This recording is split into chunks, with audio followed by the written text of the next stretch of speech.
Bonjour et merci de votre fidélité à notre antenne. On va parler un peu agriculture et les innovations. Aujourd'hui, dans le secteur agricole au Togo, il y a certains jeunes qui ici connaissent, qui font bien le job, comme on aime si bien le dire.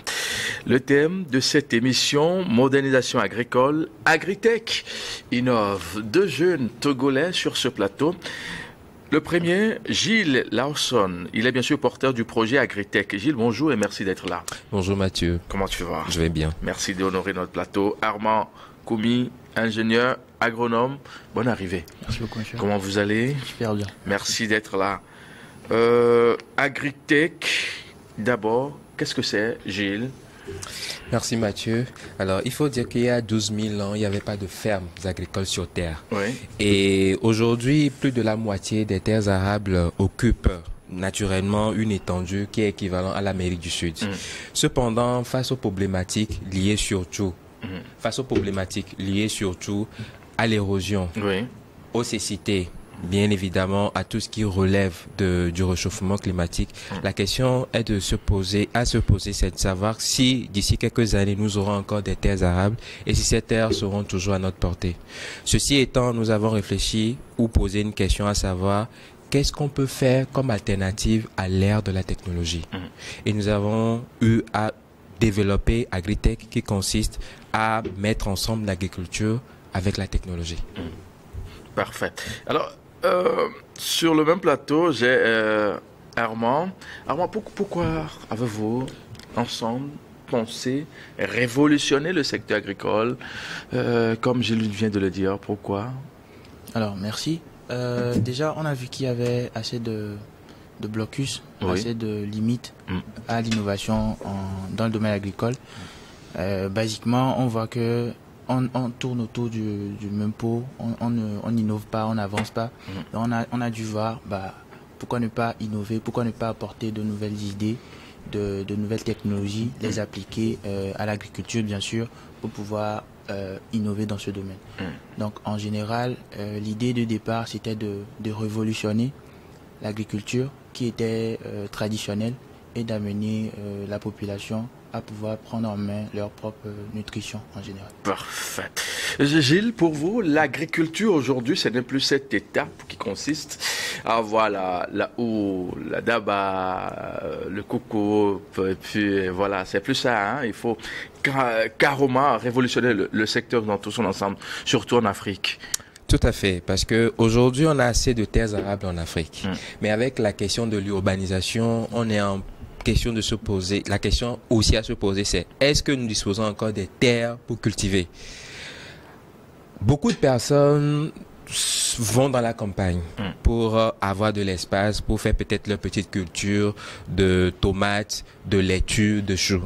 Mais en même temps, avec le phénomène de l'exode rural, beaucoup de jeunes quittent la campagne pour venir vers la ville. Et on est obligé de faire face à des situations, à des phénomènes, par exemple l'inflation, ou récemment avec la question liée à la crise ukrainienne, de plus en plus de produits qui viennent connaissent une certaine flambée au niveau des prix. Ouais. Et nous nous sommes posé la question, ça va, mais s'il y a une possibilité de pouvoir cultiver chez soi ou dans l'aire géographique concernée, ce que je pourrais acheter ou bien ce que je pourrais commander à des milliers de distances, à des milliers de kilomètres, pourquoi ne pas le faire? Donc, Armand aura l'occasion peut-être d'entrer dans les détails. Oui, nous avons réfléchi à l'agriculture dite connectée, qui est le socle même de notre projet, qui se veut une agriculture verticale. Oui. L'agriculture verticale consiste à faire une superposition une couche superposée de plantes pour pouvoir gagner de l'espace, donc de façon verticale. Ça suppose que si on prend peut-être 10 mètres carrés où on aura une culture ou des plantations de laitue, je peux l'échelonner par exemple sur 10 strates, ce qui me fait un gain fois 10 par rapport à ce qui devait être de façon horizontale dans la culture ou dans l'agriculture traditionnelle. Alors, c'est bien pensé ce que vous venez de dire, mais une question demeure. L'agriculteur traditionnel, est-ce qu'il peut s'y adapter aussi facilement, ou bien c'est pour la jeune génération d'agriculteurs qu'on a aujourd'hui, comme Gilles qui est ingénieur agronome? Alors, ce n'est pas un écueil pour un agriculteur qui a assez d'expérience et qui a un contact naturel avec la terre. Ça voudrait dire que avec le temps, beaucoup de choses, non seulement déjà connaissent une révolution, mais vont encore se révolutionner au fil des temps. Nous avons tout à l'heure évoqué la question des terres arables. Et avec le réchauffement climatique et avec la cécité hydrique, il y a assez d'éléments qui aujourd'hui sont mis en avant par les chercheurs scientifiques. Je donne un exemple banal. Aujourd'hui, lorsqu'on évalue la consistance des terres en matière de fertilité, il y a beaucoup de terres qui perdent en fait de leur qualité. Ça voudrait dire que si on ne trouve pas une solution, s'il n'y a pas d'alternative, les agriculteurs qui peut-être commencent ou ont commencé leurs activités il y a des dizaines, voire des centaines d'années, vont se retrouver peut-être avec des terres, mais sans aucune possibilité de pouvoir cultiver. Et face à cela, il faut réfléchir. Il faut commencer par se poser d'autres questions. Donc oui, ces agriculteurs peuvent aussi profiter de cette solution-là pour optimiser leur rendement sans toutefois que cela ne constitue pour eux un fardeau. Armand, je viens d'écouter Gilles qui nous essaie bien sûr de peindre le tableau de cet agriculteur, entre guillemets, traditionnel qui est appelé à s'adapter aux nouvelles donnes, bien sûr, en ce qui concerne bien sûr l'occupation de l'espace dans tout son ensemble. Comment procéder maintenant à la culture au niveau vertical, c'est pas horizontal, vertical. Il faut occuper l'espace en quelque sorte, à l'agriculture en 3D. Hein. Comment il va le faire? Vous formez pour ça? Ou comment ça se passe? Ou bien comment ça doit être fait? Ok, merci. Donc, par rapport au système mis en place, là, nous avons développé deux types de systèmes. Un système qui va se baser sur la supposition comment appelle-t-on, des étages dans un conteneur, en fait. Donc là, on est en système fermé où l'environnement est, comment dire, géré par l'humain, bien sûr, où tout est contrôlé, genre la température, l'humidité, toute autre chose qu'on peut utiliser pour pouvoir avoir des résultats. Donc à ce niveau, on voit que on aura l'application de plusieurs technologies qui sont pas, je vais dire, émergentes, mais que nous allons plutôt introduire à ce niveau pour pouvoir, comme je le disais au départ, contrôler, avoir la même mise sur la gestion de tous ces intrants et autres. Et il y a le deuxième système qui est un système plutôt combiné où nous allons mettre en hauteur, comme l'a dit Gilles tout à l'heure, nous allons mettre en hauteur d'autres systèmes au-dessus des conteneurs pour pouvoir joindre ou bien fusionner les deux types de cultures pour avoir deux sortes de cultures à développer. Voilà. Parfait. Gilles, moi je voudrais m'intéresser parce que je vous reçois sur ce plateau parce que vous avez remporté un prix. Vous voulez bien sûr me rafraîchir la mémoire? Alors, c'est le prix Jeune Voix francophone. Jeune Voix francophone. Organisé par la francophonie avec le concours d'une association togolaise appelée Écolotrip. Écolotrip. Voilà. Alors, justement, comment est-ce que l'équipe est composée? Qui sont ceux-là qui font partie de cette équipe-là? Je sais qu'il y a un agronome déjà sur ce plateau. Et il y a également vous aussi qui êtes sur ce plateau. La composition de l'équipe, comment ils sont choisis en tenant compte des compétences ou comment? Alors, aujourd'hui, nous sommes au nombre de 2 physiquement présents ici dans vos studios. Mais en tout et pour tout, il y a 4 personnes qui constituent l'équipe. 3 hommes et 1 femme. Alors, il y a moi, il y a Armand que vous voyez. Il y a un Togolais qui travaille actuellement à Facebook, qui a été débauché à Go, qui s'appelle Anta Trimua. Et il y a une dame qui s'appelle Melinda Gbadoué, qui actuellement vit en France et est gestionnaire, elle est gestionnaire de projet. Voilà. Donc nous sommes 4 sur le projet. Et je dirais qu'il n'y a pas eu un critère de sélection, mais c'est beaucoup plus l'expression de tout un chacun d'apporter un plus, non seulement pour sa terre natale, mais aussi d'appliquer son savoir-faire et ses compétences pour ce qui n'a jamais trompé, à savoir la terre. Parfait. Ça m'aide à avoir beaucoup plus de précision par rapport à ce qui est fait dans ce groupe et qui sont ceux qui font la pluie et le beau temps, bien sûr, avec ce prix qui a tellement fait parler de vous. Justement, parlez-nous un peu du prix en soi, comment est-ce que ça s'est passé pour que vous n'ayez ce prix-là. Alors, vous êtes aussi si jeune, hein? On se demande même. Ouais. Alors, tout a commencé avec un appel à candidature pour tous les jeunes qui voudraient participer au programme de formation de la francophonie. Et en faisant une veille sur les réseaux sociaux, je suis tombé sur l'annonce.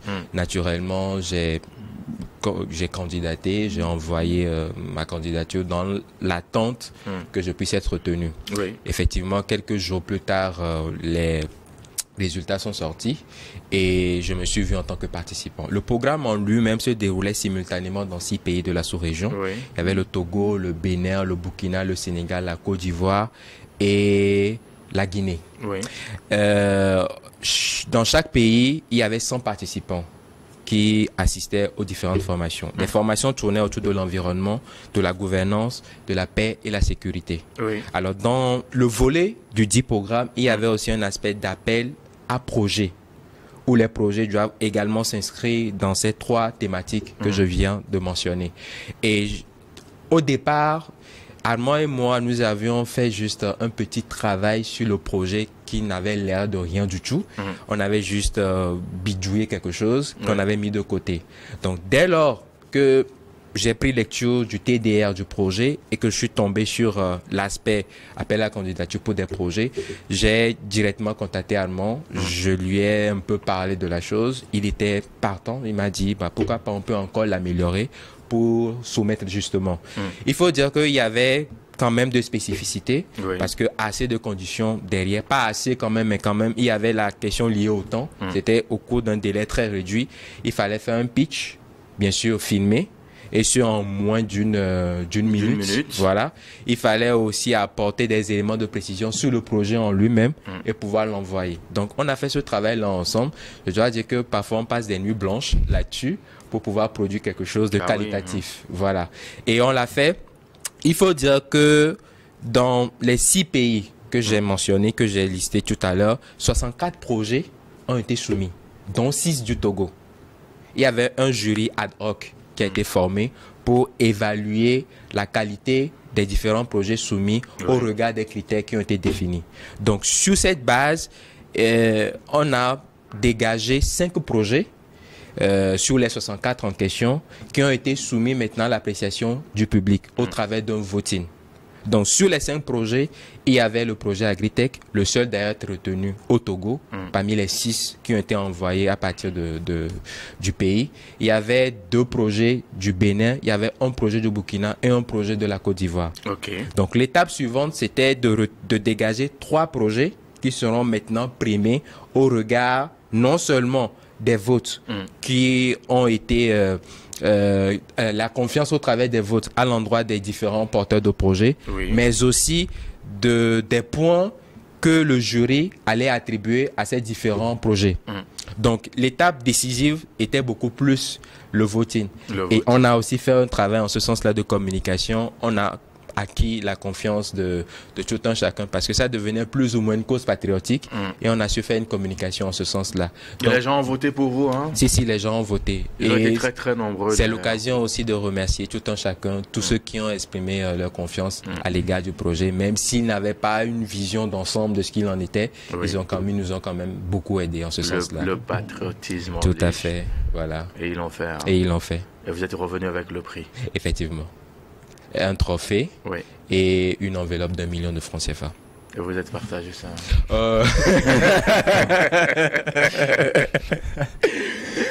Alors, il faut dire que c'était plus symbolique, mais quand même l'argent, comme on le dit chez nous, est en cours de route. Voilà. C'était juste pour amuser un peu la Alors, en quoi le projet distingue-t-il des initiatives similaires des autres pays? Votre projet, parce que par exemple vous avez dit il y avait eu 2 du Bénin, 1 De la Côte d'Ivoire. Tout à fait. Et quel pays encore là? Il y avait le Burkina Faso. Le Burkina. Oui. Ouais. Les Traoré. Oui. Qu'est-ce qui fait la particularité de vous, votre projet? Alors, à la soirée de gala et de remise officielle des prix, le jury ou le président du jury a eu à revenir sur les critères qui ont su faire la différence. À notre niveau, c'est beaucoup plus l'innovation, ce qu'on apportait à ce projet, qui n'est qu'autre que la technologie qui est derrière. Armand peut-être reviendra là-dessus, mais on compte implémenter l'intelligence artificielle. Regardez le fil. Je souhaite écouter Armand par rapport à ce point-là. Ce que vous avez apporté, cette touche aussi particulière qui vous a fait gagner, qui vous a fait ramener le prix au pays. On était content de voir très jeune parce que lui, je le connais, ça fait au moins 5 à 8 ans. Hein. Tout à fait. C'est un peu vieux déjà. Je ne savais pas qu'il était aussi si bon en tech. Mais bon, voilà. Il m'a surpris agréablement. Surtout avec vous deux, là, vous êtes... Et il y a un grand frère qui bosse au niveau de... Oui, Anta Trimua. Anta Trimua, oui. Qui est actuellement à Facebook. Oui. Oui. Qui en temps était au Togo. Et qui est même venu ici. Passé sur notre plateau, là. Tout à fait. À New World TV, voilà. Et... Donc, je vais écouter Armand par rapport à ce qui a été fait dans ce sens-là. D'accord. Merci. Alors, au niveau de Agritech, l'innovation portait, comme l'a dit Gilles, sur la technologie derrière le projet. Oui. Alors, on a eu à développer un système d'intelligence artificielle qui va plutôt permettre une gestion optimisée de notre système hydroponique, bien sûr. Alors, derrière cette technologie, comme l'a dit Gilles, on a au même moment innové au niveau de l'application et l'utilisation des drones, où le drone va consister, ou bien l'utilisation du drone va partir de, comment appelle-t-on, de l'utilisation, comment dire, des QR codes. Voilà, des QR codes, voilà, des QR codes pour, par exemple, observer les plantes qui sont en culture, hydroponique bien sûr. Et avec ce drone, on peut déterminer et détecter les maladies des plantes bien sûr. Donc le drone par exemple va permettre de surveiller quand par exemple vous n'êtes pas là, grâce à votre application, grâce à votre téléphone, de pouvoir suivre l'état d'avancement de vos plantes, en culture bien sûr. Et là, s'il y a un problème, s'il y a une maladie, s'il y a des petits soucis, que ce soit au niveau pathologique, là, le drone, grâce à l'intelligence artificielle, va vous signaler qu'il y a un souci. Est-ce que vous devrez normalement prendre des décisions ou bien vous le laissez faire? Donc, Parfait. Gilles, peut-être un complément? Oui, il faut dire que nous ne sommes pas les premiers à adopter l'agriculture dite hydroponique, telle que Armand l'a si bien soulevé. Il y a quand même des initiatives qui se font ici au Togo, mais c'est beaucoup plus l'innovation que nous apportons à ce projet qui fait sa particularité. On parle certes d'intelligence artificielle aujourd'hui, l'utilisation commence par s'ancrer dans nos quotidiens. Beaucoup parlent aujourd'hui de ChatGPT, de Midjourney, mais ce n'est pas que ça. On peut élargir le champ d'application de l'intelligence artificielle et ça peut couvrir bien des aspects qu'aujourd'hui nous ne connaissons pas encore. D'après certaines statistiques, il faut dire que 85% des emplois d'ici 2030 ne sont pas encore connus aujourd'hui. Ça voudrait dire que l'agriculture, forcément, ne fera pas exception à la règle.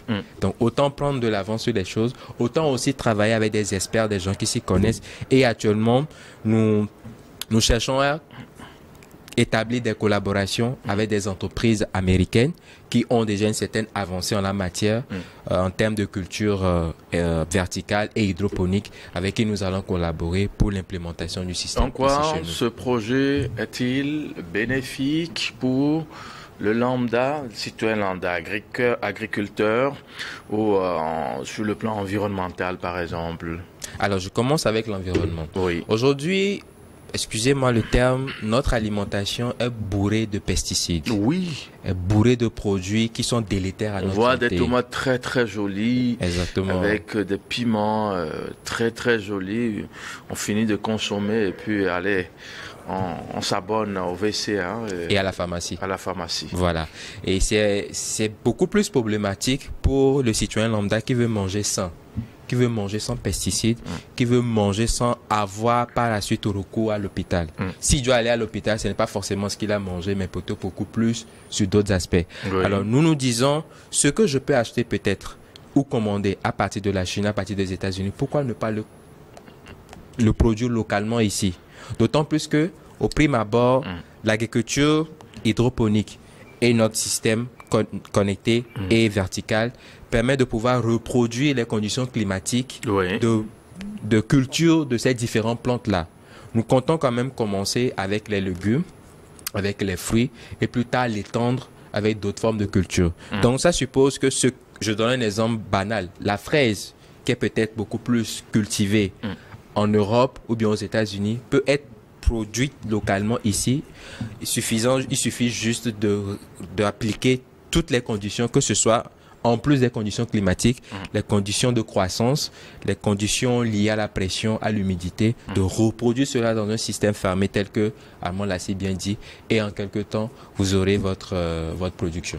Armand, on va faire un essai. Avec une culture banale, vous nous proposez quelque chose, vous nous faites une petite démonstration pour qu'on puisse avoir le cœur net. D'accord. Vous êtes ingénieur agronome, mais c'est pourquoi je... D'accord, pas de souci. Oui. Là, on prend la culture de laitue. Oui. D'accord. Donc, si on se base sur... Ce que nous appelons salada. Salada. Voilà. Oui. Donc, si on part de la base salada, comme on l'appelle, avec notre système, on peut produire 4 kilos de salade en un mois. En faisant quoi concrètement? Alors, là, on va partir de l'étape germination jusqu'à l'étape récolte. Donc, avec notre système, je vais dire, tout est déjà automatisé. Oui. Que ce soit niveau germination, niveau mise en disposition des plantes. Oui. Tout est automatisé. Donc, au premier abord, on commence avec la germination des grains, comme on l'appelle souvent. À ce niveau, je vais dire, quand on met... Là, vu qu'il n'y a pas intervention de sol, donc il y a un système qui permet de faire germer les salades, bien sûr. Oui. Et après, on a l'étape repiquage. Oui. Donc, quand on passe de l'étape germination à l'étape repiquage, là, on a une gestion plutôt axée sur l'observation et puis l'apport de nutriments plutôt essentiels à la croissance de la salade, comme on le dit. Alors, à ce niveau, je vais dire, tout est axé et puis tout est calculé en fonction de la superficie.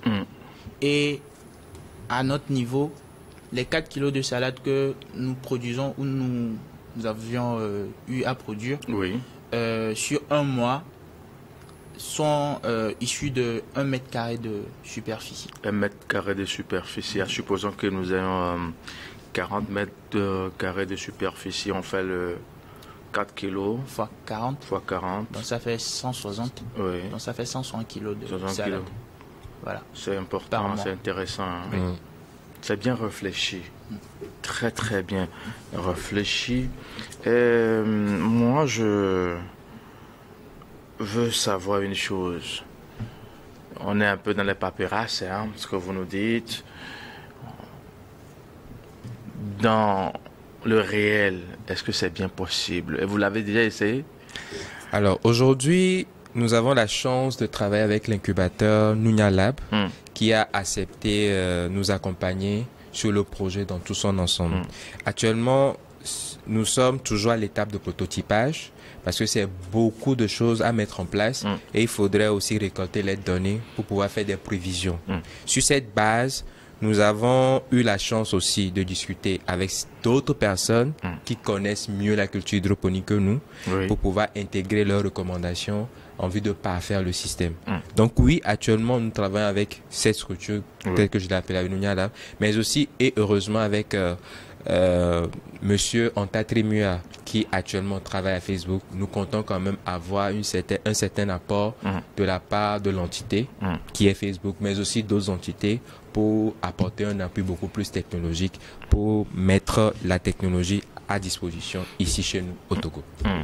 Ça, c'est les prochaines étapes, bien sûr, pour l'évolution, bien sûr, du projet dans tout son ensemble. Tout à fait. Et comment envisagez-vous rendre, bien sûr, ce projet-là accessible aux uns aux autres? Parce que l'émission est en cours. Les gens nourrissent des ambitions déjà à vous approcher. Bien sûr. Comment faut-il procéder pour pouvoir vous bénéficier de votre savoir-faire? Alors, nous avons comme devise démocratiser l'agriculture. C'est-à-dire amener l'agriculture vers les personnes. Oui. Comme je l'évoquais au départ, souvent, nous voulons aller à la campagne parce qu'il y a assez de terre là-bas pour pouvoir cultiver. Mais si je suis en mesure de cultiver dans mon petit jardin, de cultiver dans ma petite pièce à la maison, de cultiver peut-être sur un penthouse, ou bien de cultiver dans une pièce dans ma propre maison, je crois que c'est largement suffisant, même si je n'ai pas une vocation de faire de l'agriculture industrielle ou industrialisée.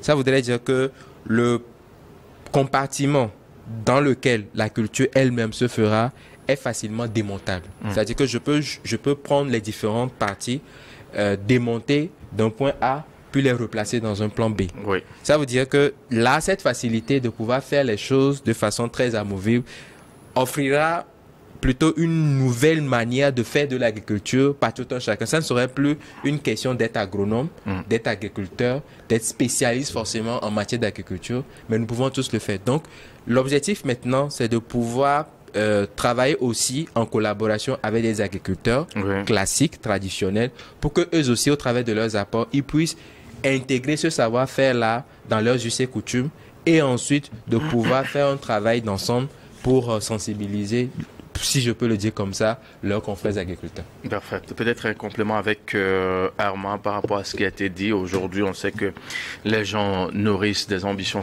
là pour pouvoir profiter de votre savoir-faire sur le terrain. Vous êtes parti visiblement de rien en mettant en place le système Agritech et puis paf, vous avez remporté le prix, ce grand prix, le nom Prix Genevois francophone. Prix Genevois francophone. Voilà.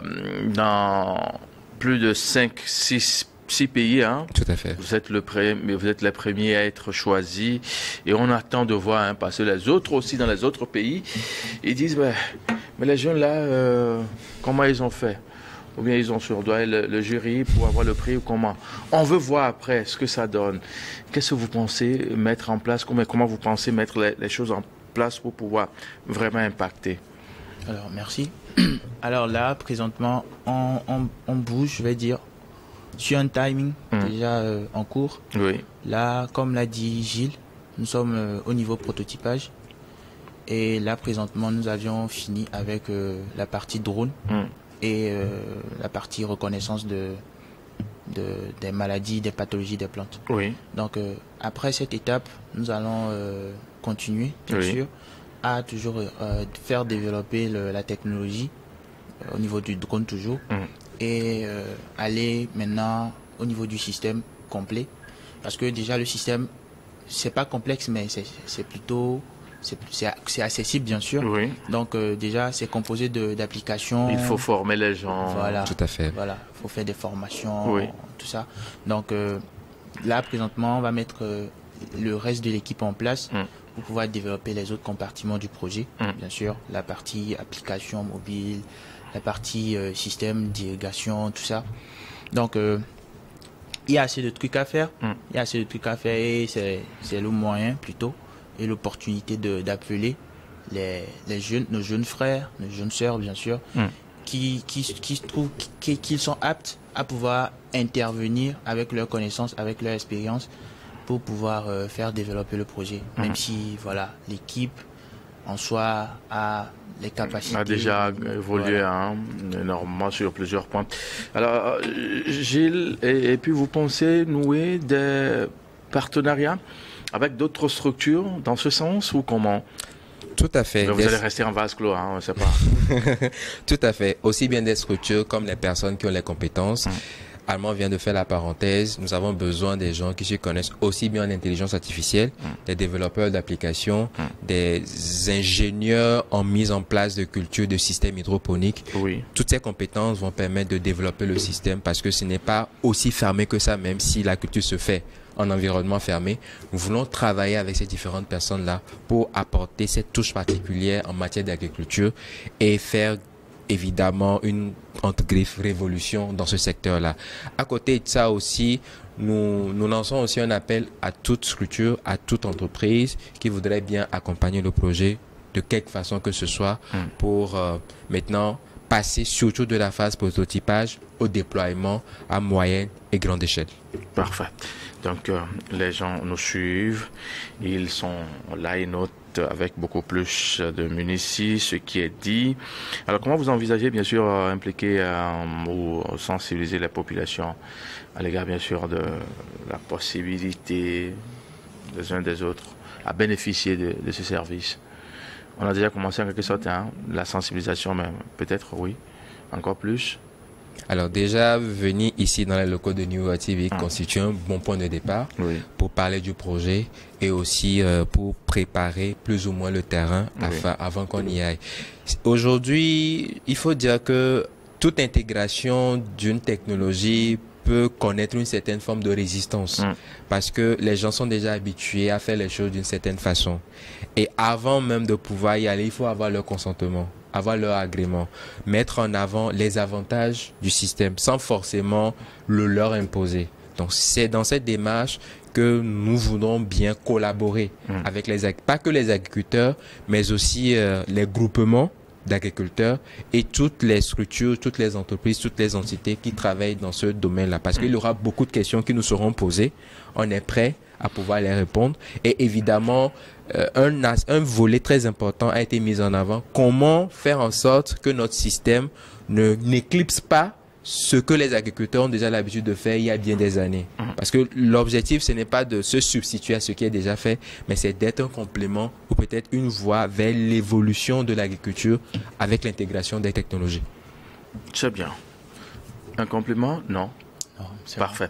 Alors, on tend vers la fin de l'émission. On a dit beaucoup de choses à la fois. Tout à fait. Vous aurez souhaité dire quelque chose que j'ai pas pu poser comme question? Alors, évidemment, pour des personnes qui voudraient nous joindre, nous sommes accessibles via mail pour commencer. Vous pouvez nous écrire sur agritechtogo@gmail.com. Excusez-moi, agritech agritech togo@gmail.com. Ou peut-être nous joindre sur le 91 21 94. On reprend un peu les contacts. Alors, via mail, agritechtogo@gmail.com. Sur nos numéros 91 21 80 14. Parfait. Voilà. Votre mot de la fin, Armand? Merci pour l'opportunité. Et espérons innover. Voilà. Merci beaucoup. Gilles Lawson, vous êtes le porteur, bien sûr, du projet Agritech. Merci d'être passé. Merci, monsieur Mathieu. Armand Koumi, ingénieur agronome également sur ce projet Agritech. Merci aussi d'être passé. Messieurs, mesdames, merci pour votre fidélité. Nous vous donnons rendez-vous très prochainement pour un autre point. À très vite.